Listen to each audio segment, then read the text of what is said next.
Picture this, a beautiful family home, laughter filling the air, two wonderful kids running around, and a marriage that everyone envied. That's what my life looked like from the outside. My name is Alex, and for 15 years I thought I had it all. A devoted wife named Sarah, a thriving construction business I built from nothing, and a future that felt secure. Sarah and I met in college. She was outgoing, full of life, with that kind of smile that made you feel like the luckiest person alive. I was the hard-working type, juggling classes and jobs to make ends meet. We clicked instantly.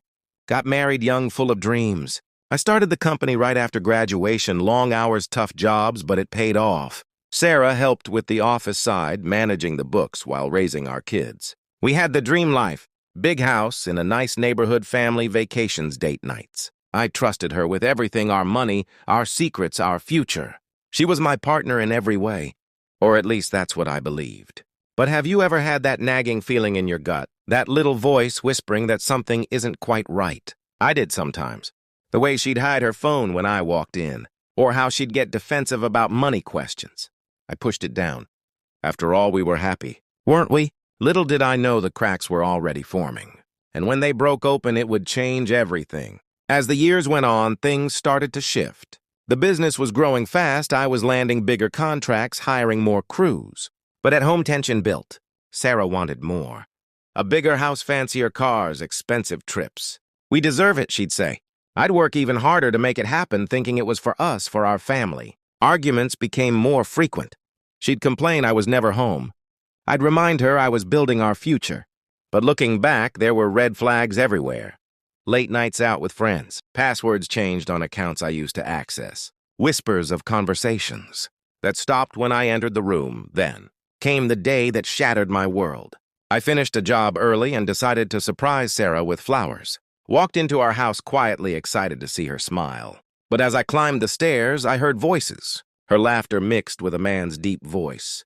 My heart pounded. I pushed the bedroom door open slowly. There she was, my wife, in our bed with someone I knew all too well. Mark, my best friend since high school, the guy who'd been to our wedding barbecues, kids' birthdays. They froze when they saw me. Sarah's face drained of color. Alex, wait, it's not. But it was. Exactly what it looked like. Mark mumbled excuses, grabbing his things. I couldn't speak.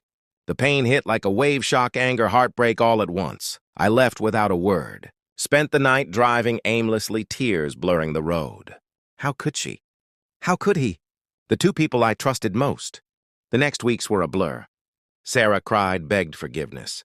Said it was a one-time mistake, stress anything. For the kids' sake, I tried. We went to counseling. I wanted to fix it. But every hug felt fake. Every I love you rang hollow. Then suddenly divorce papers arrived. Served at my office, no discussion. She wanted it all, the house, custody, half the business support payments. Her lawyer was aggressive, painting me as the neglectful husband. I was stunned. After the affair, after everything, she was going for the jugular. Why? The divorce turned into a nightmare that lasted over a year. Court dates, lawyers, endless fights. Sarah's story, I was married to my work, emotionally distant, left her lonely. The affair. She denied it ever happened. Mark backed her lies, swearing under oath it was nothing. My lawyer fought back, but it felt uphill. The judge seemed sympathetic to her. Evidence of the affair got dismissed, as he said, she said. In the end, she won big. The family home mine. Primary custody of our kids with me getting weekends. Half the value of the company, meaning I had to borrow huge sums to buy her out. Alimony on top. I walked away with debt piling up, a small apartment, and a broken spirit. Sarah wasted no time. Within weeks, Mark moved in. They posted pictures online, smiling in my house, vacationing with my money, living the life I'd worked for. Friends told me to move on, but how? She took everything. My home, my family, time, my savings, my dignity. I sank low. Barely slept. Questioned everything. Was I that bad a husband? Did I deserve this? But in those dark nights, staring at the ceiling, a fire started burning. Not just hurt, resolve. She thought she'd stripped me bare, taken it all and left me with nothing. She had no idea what she was really taking, because buried in the divorce files, something caught my lawyer's eye. Irregularities in the finances, money missing, accounts I didn't recognize. Was this more than just a greedy divorce? Was there something bigger hidden? I couldn't shake it. Even after the divorce finalized, I kept digging. quietly. On my own at first, going through old bank statements. Tax returns. Sarah had always handled. Things didn't add up. The business made good money, millions over the years. But our accounts never reflected it fully. Where did it go? I hired a private investigator, discreet professional, and what he uncovered, it turned my pain into pure shock. Sarah hadn't just cheated emotionally. She'd been stealing.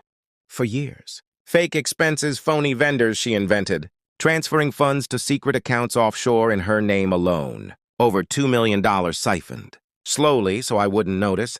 And Mark, not just the affair partner. He helped plan it. Emails showed them scheming distract me with the affair push for divorce cash out before. I caught on. It was calculated. Cold. They'd been laughing behind my back, spending my money while I trusted them. The betrayal cut deeper now. Not just my heart, my life's work. She thought the divorce settlement closed the book. That I'd lick my wounds and disappear. But with this evidence, emails, transfers, proof I had leverage. Real power. The question was, what would I do with it? Let it go, or fight back. You know me by now. Letting go wasn't an option. Revenge isn't about lashing out, it's about timing, precision. I didn't confront her, didn't tip my hand. Instead, I built the case. Worked with a forensic accountant to trace every dollar. Gathered documents, backups from old computers she'd forgotten about. It was airtight. Then I took it to the authorities. Reported the fraud, embezzlement, tax evasion. Provided everything. Sarah and Mark carried on oblivious. Partying in the house, planning their future with stolen money. Until one ordinary morning. Police at the door. Search warrants. Devices seized. Accounts frozen instantly. Sarah called me in panic. Hysterical. Alex, what have you done? Fix this. I stayed calm. You took everything. Now face what you really took the consequences. The investigation moved fast. Charges filed. Trial followed. In court, the evidence spoke loud. Guilty verdicts on multiple counts. Everything crumbled for them. The house sold at auction to repay what was owed to me to taxes. Custody flipped, the kids needed stability, and the judge saw I was the reliable one. Sarah ended up with supervised visits, massive debt, no assets. Mark tried to run but got caught. Both faced serious time behind bars. Me. The restitution started flowing back. Debts cleared. Business soared without the drain. The kids and I healed closer than ever. Sarah was left speechless, broke, alone. Her perfect plan destroyed. She took everything in the divorce, but she had no idea. She was really taking the evidence that would expose her. Years later, I look back and feel free, not bitter. The kids are thriving. I'm in a good place, even found real love. Again, with someone who earns trust every day. Sarah, last I heard, she's struggling, starting over from nothing. A hard lesson learned too late. This story isn't just about my pain or my comeback. It's a warning. Betrayal like this happens more than you think. People wear masks, plan in shadows. If you're facing something similar, heartbreak, unfair, loss, hold on. Don't rush. Gather your strength. The truth has a way of rising up. And if you're the one tempted to betray trust, remember what goes around comes back stronger. Greed and lies might win short term, but justice has patience. Trust wisely. Protect what matters. And never underestimate someone you've hurt. They might just be the one to turn the tables.